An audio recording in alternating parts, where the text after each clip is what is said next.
AITA for bringing my own food to a friend's party because she always asks everyone to get laid but never cooks anything herself. She just invites us and waits for us to do everything. I am a 24-year-old woman, and my friend Rachel, who is 25, invited me to what she called a fun night in at her place. Rachel and I have been friends for a couple of years now. We met through mutuals back in college and kept in touch even after graduating.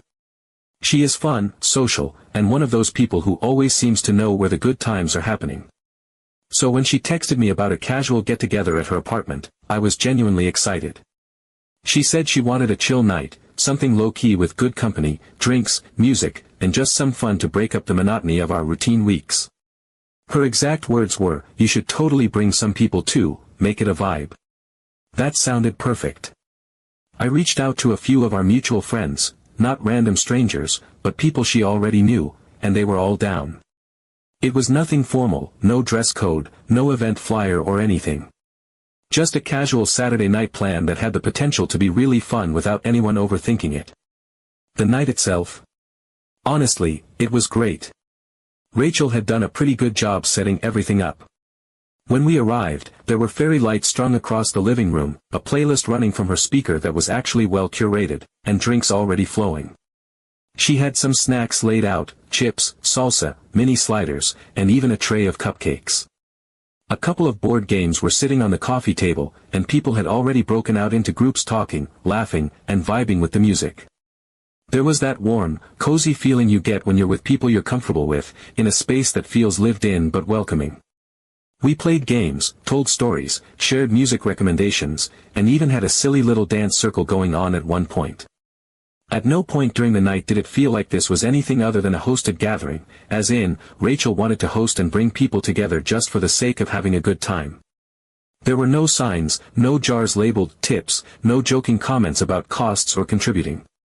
It genuinely felt like she was doing something kind for the sake of it. And look, I get that hosting can be expensive. But the vibe she set, from the way she invited us to the way the night was unfolding, was very much, "This is on me, just come enjoy yourselves." Fast forward to the end of the night. People had started to head out. A couple of friends were gathering their things, some were calling Ubers, others were saying their goodbyes. I was helping gather a few empty cups and tossing out trash, just trying to be a good guest. That's when Rachel suddenly walked back into the living room holding a receipt. A literal printed receipt. She casually announced that she had totaled everything she spent for the party and that we should all just Venmo her our share, since she covered everything for tonight. There was this weird pause in the room. It was like someone had scratched a record. Nobody said anything right away, probably because we were all trying to figure out if she was joking. But no. She held up the receipt and started listing off the costs, drinks, snacks, decorations, even the cupcakes, and then divided the total by the number of people who came. She gave us a dollar amount per person, and then, as if this was the most normal thing in the world, started exchanging Venmo handles. The thing is, none of us had any idea this was going to be a pay-your-way type of night. She had never mentioned it, not when she invited me, not in the group chat, not during the party, and definitely not in any way that even hinted this was expected. She had invited us. She had encouraged me to bring others. At no point did this come across like a potluck or a shared expense situation. And yet, here we were, standing in her living room after what we all thought was a fun, no-pressure night, now suddenly being asked to pay for it like we had signed up for some event package. I glanced at a few of our mutuals and I could tell they were as caught off guard as I was. But no one wanted to be the one to start something. The energy had shifted, that easy, carefree vibe from earlier was gone, replaced by awkward glances and hesitant smiles. One by one, people pulled out their phones and just paid her. Including me. Because what else could we really do at that point? It would have been way more uncomfortable to say no or push back in front of everyone. But here's the thing. As I was walking home that night, the more I thought about it, the more upset I became. Not because of the money, it wasn't even a huge amount. It was the principle.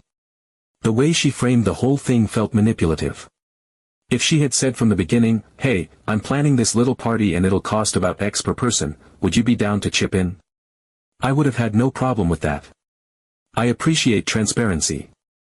But to wait until the night is done, after everyone has eaten, drank, danced, and let their guard down, and then drop a bill on us? That just felt wrong. It felt like a bait-and-switch. I ended up texting a couple of friends about it the next day to see if I was just overthinking it. Turns out, they felt the same way. None of us were thrilled, but again, no one wanted to be the one to bring it up. It's just awkward. And while Rachel is not some evil mastermind or anything, I genuinely think she might have convinced herself this was totally normal, like she could play hostess and accountant at the same time without giving anyone a heads up. So, yeah. Was I wrong for feeling weird about this? Should I have said something in the moment? Or was this a totally fair move on her part that just caught me off guard? I still do not know how to feel about it entirely. Update 1. So I honestly thought that was going to be the end of it.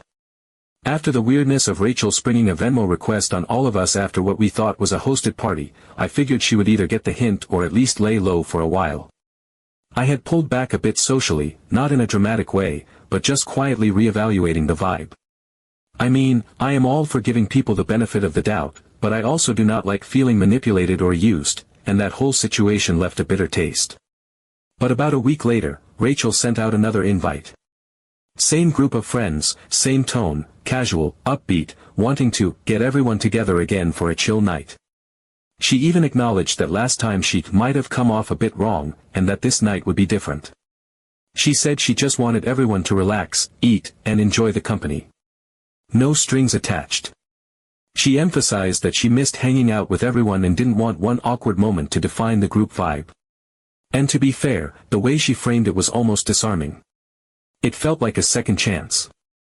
A do-over. Most of us were hesitant, but after chatting in a couple of side texts, the consensus was basically, alright, let's give it another shot. Friendships go through weird moments, and this could just be a case of poor communication. We all agreed to meet up the following Saturday evening. Then, a few hours before we were supposed to arrive, I was literally getting ready to leave, Rachel sent a group text. Not just a quick check-in or a reminder. No, this was a full-blown breakdown. A list. A detailed list of groceries, supplies, and items that each person had to buy and bring. It was organized like a military operation. Name by name, item by item. My name was next to shredded lettuce, sour cream, a 12-pack of Sprite, and aluminum foil. Other people had things like taco shells, ground beef, diced tomatoes, chopped onions, napkins, shredded cheese, cooking oil, guacamole, even paper plates and disposable cups. It was as if she had taken a grocery list for a taco night, split it evenly, and then assigned it out like a group project, one of those group projects where the leader, delegates, and then ghosts.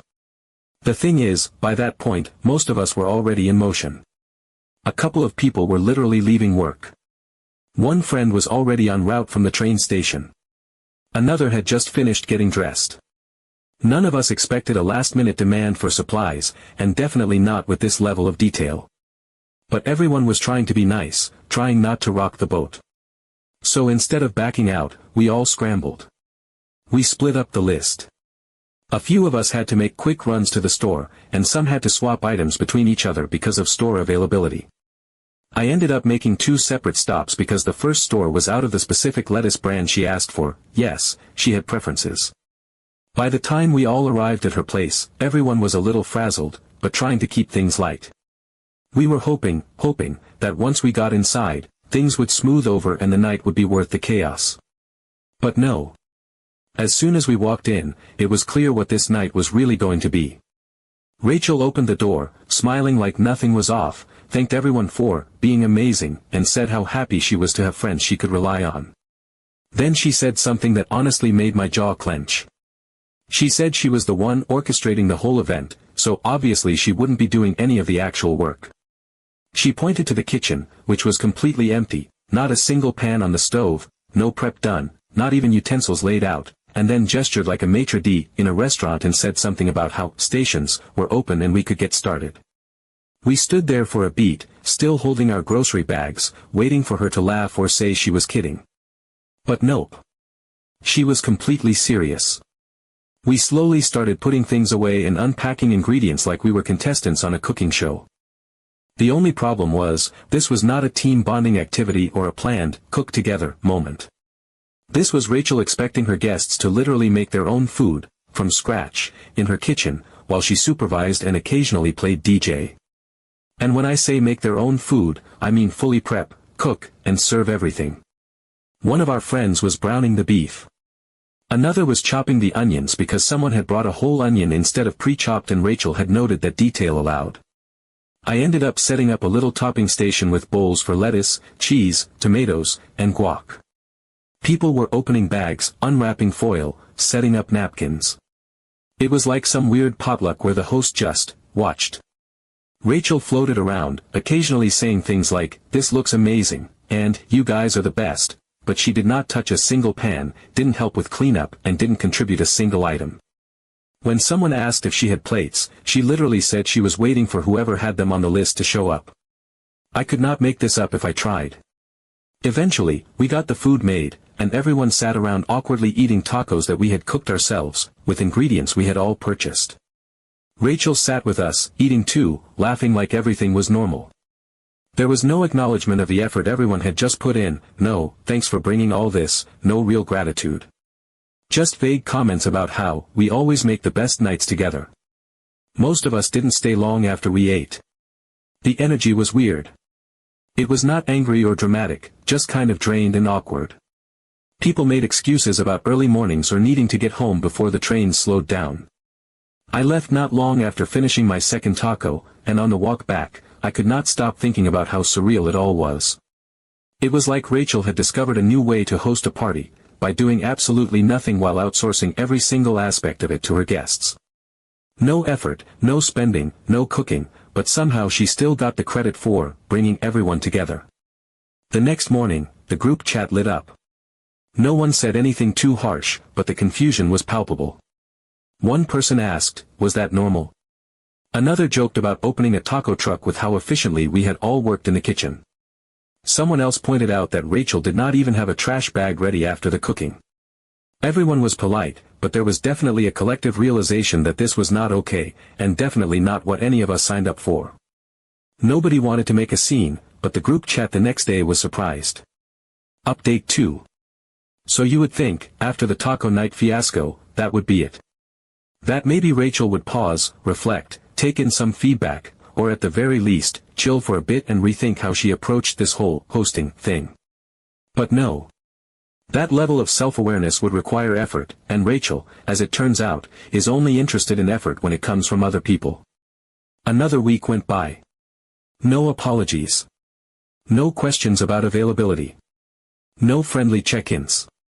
Just a single message dropped into the group chat on a Thursday afternoon like it was perfectly normal, another grocery list. No greeting, no context, no, "Hey, who's free this weekend?" Just a cold, bulleted list with assignments tagged next to names. As if we had all enrolled in some invisible RSVP system that meant we were now part of an unpaid catering team. I remember reading that message and just staring at it for a second, wondering what alternate reality I had stumbled into. I wasn't even mad anymore. I was just done. It was like watching someone double down on delusion. This time, Rachel didn't even pretend to check who was coming. She didn't ask. She just assumed we were all available, ready, and willing to do this again. I was apparently on drinks duty, again, and this time it was more specific: ginger ale, sparkling water, and 3 kinds of juice. Not brands, just vibes. I didn't respond. Not a thumbs up. Not a question mark. Just silence. I decided if Rachel was going to keep playing host without actually hosting, then I was going to play guest on my terms. Saturday rolled around. I ordered myself a large pepperoni pizza, nothing fancy, just solid comfort food from the place down the block. I got dressed, grabbed the box, and walked to Rachel's apartment like I was showing up for movie night at a normal person's house, not a pop-up dinner service disguised as friendship. When I arrived, people were already there, bags in hand, some of them unpacking ingredients in the kitchen. The energy was weird. Familiar, but heavy. I walked in, said hi like nothing was out of place, carried my pizza box to the couch, opened it, pulled out a slice, and started eating. That was it. I didn't explain. I didn't justify. I didn't make a scene. I just ate my pizza like it was the most natural thing in the world. The silence was immediate. People stopped moving. I could feel eyes on me, but no one said anything at first. Rachel came out from the kitchen, clearly noticing that something was off. When she saw me sitting there, comfortably eating from a greasy cardboard box, her whole expression shifted. She wasn't angry in the explosive, yelling kind of way, it was worse. She looked betrayed. As if I had personally insulted her by not playing along with the system she had created. She said I was being selfish. That she had relied on me to bring the drinks and now nobody had anything to wash down the food with. That I had disrupted the entire energy of the night. She said all this while standing in the middle of her living room like she was giving a TED talk on friendship and responsibility. I let her talk. I chewed my slice slowly. I didn't interrupt. When she paused, I told her, calmly, because I wasn't going to get dragged into a performance, that I never agreed to bring anything. That I wasn't going to spend money and cook in someone else's kitchen just because a list showed up in a group chat. That being a host means actually providing something, not just assigning tasks and waiting for results. I told her that if she wanted people to help, she could ask. But what she was doing wasn't asking, it was expecting. And I was no longer playing along. She kept going for a bit, still trying to pull the whole, but I'm the host card, still talking about gratitude, about how much she was doing to bring people together.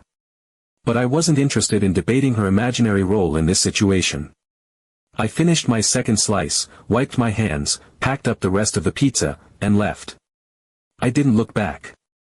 I didn't say goodbye. I just walked out, quietly, without drama. Later that night, my phone buzzed with messages. Not from Rachel, of course. But from pretty much everyone else who had been there. One by one, people started texting me.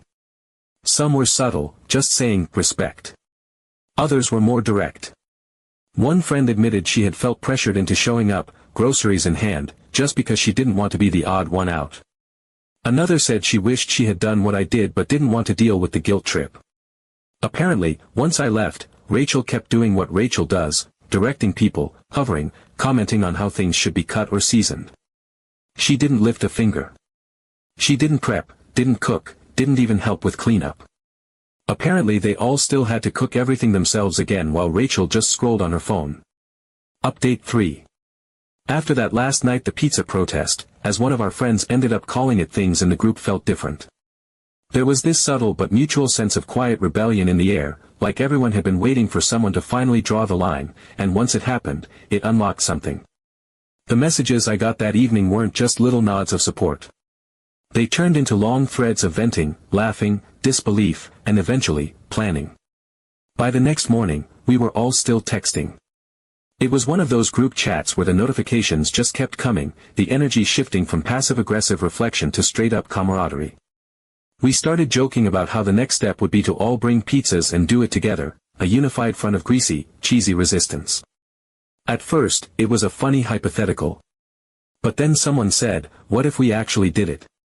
What if we just showed up with our own food, walked in like it was normal, and gave her a taste of what we had been dealing with? The idea gained momentum fast. Everyone was in. No hesitation. No second thoughts. It was like months of accumulated tension had snapped, and the only way to really release it was to flip the script completely.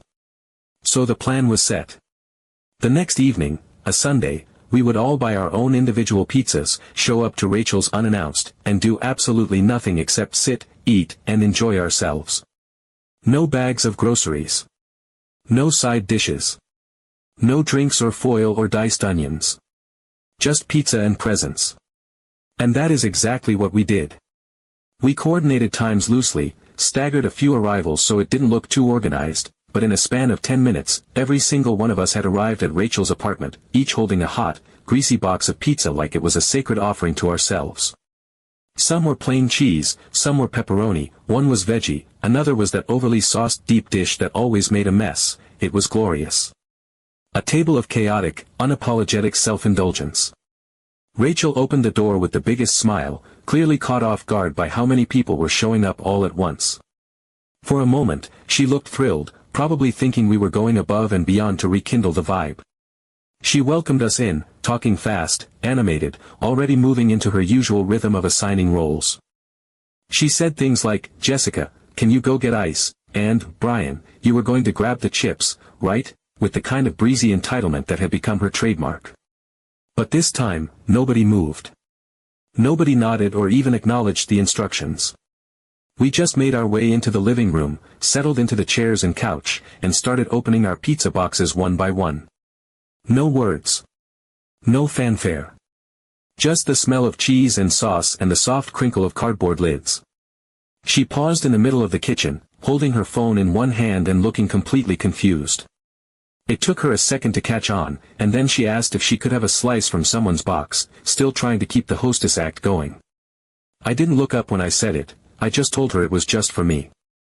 The others echoed the same sentiment, casually, as if we were talking about the weather. No anger, no sarcasm, just fact. That's when the mood shifted. You could feel it click for her. This wasn't a spontaneous pizza party. This was a mirror. This was the reflection of everything we had put up with for weeks. The invisible labor, the assumptions, the total absence of reciprocity.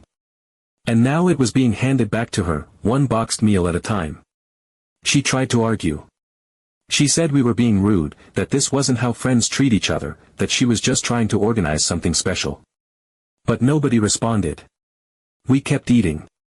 Someone laughed softly at something on their phone. Another friend asked if anyone had napkins, not to Rachel, just out loud, and someone else handed some over. It was the most peacefully petty protest I've ever been part of, and it felt incredible. Eventually, Rachel just gave up. She stood there for a minute longer, then muttered something under her breath and told us all to leave. Her voice was shaky, but not angry. It sounded more like embarrassment than anything else. Like she couldn't believe her own system had collapsed. She didn't yell. She didn't demand anything. She just quietly asked us to go, and one by one, we picked up our pizza boxes and walked out. It wasn't dramatic, it wasn't cruel, it was just honest.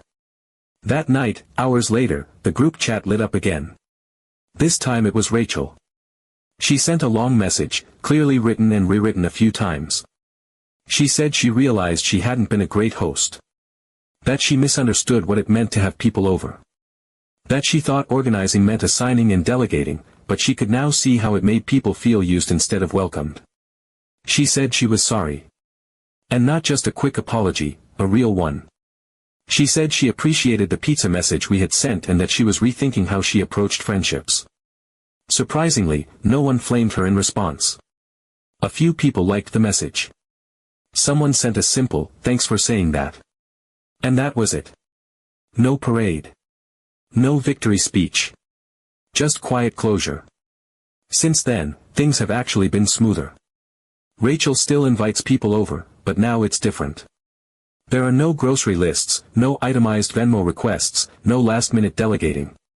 If she's hosting, she actually hosts snacks on the table, drinks in the fridge, music already playing.